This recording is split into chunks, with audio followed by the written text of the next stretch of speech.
ذوالحجۃ الحرام مہینے کی آمد ہے اور آج پاکستان میں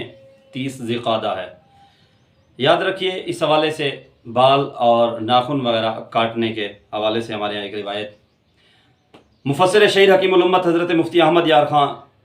نعیمی رحمۃ اللہ تعالیٰ علیہ ایک حدیث پاک یعنی جب فرمان رسول صلی اللہ علیہ وسلم ہے کہ جب عشرہ آ جائے تو تم میں سے کوئی قربانی کرنا چاہے تو اپنے بال و کھال کو بالکل نہ ہاتھ لگائے۔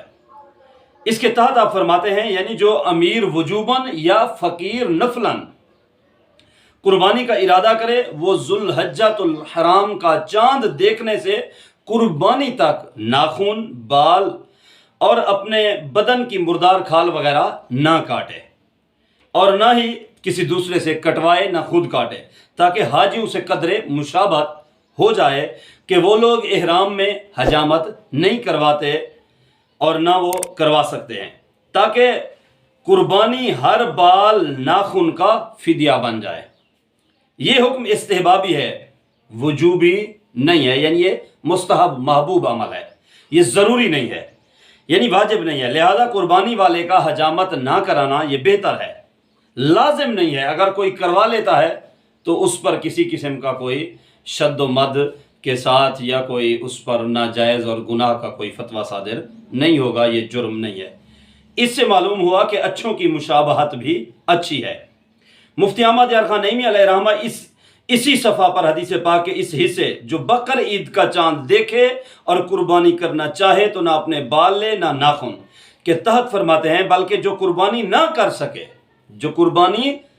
سکے پیچھے تھا جو قربانی کرے نفلاً یا وجوباً، آگے ہے کہ جو قربانی نہ کر سکے وہ بھی اس عشرہ یعنی ذوالحجۃ الحرام کے ابتدائی 10 دن میں حجامت نہ کرائے، بقر عید کے دن بعد نماز عید حجامت کرائے تو انشاءاللہ عزوجل قربانی کا ثواب پائے گا۔ اس سے معلوم ہوا آج جیسے 30 ذی القعدہ ہے، اگر ہم بال کاٹنا چاہیں تو آج مغرب سے پہلے ہم اپنے بال کٹوا لیں، اپنے ناخن بھی کاٹ لیں۔ ہاں، اگر انسان نے اپنی صفائی ستھرائی کرنی ہے تو وہ اپنے بال جہاں سے کٹوانا چاہے، سر کے بال بنوانا چاہے، مونچھیں بنوانا چاہے، دیگر بال اعضاء مخصوصہ سے، تو وہ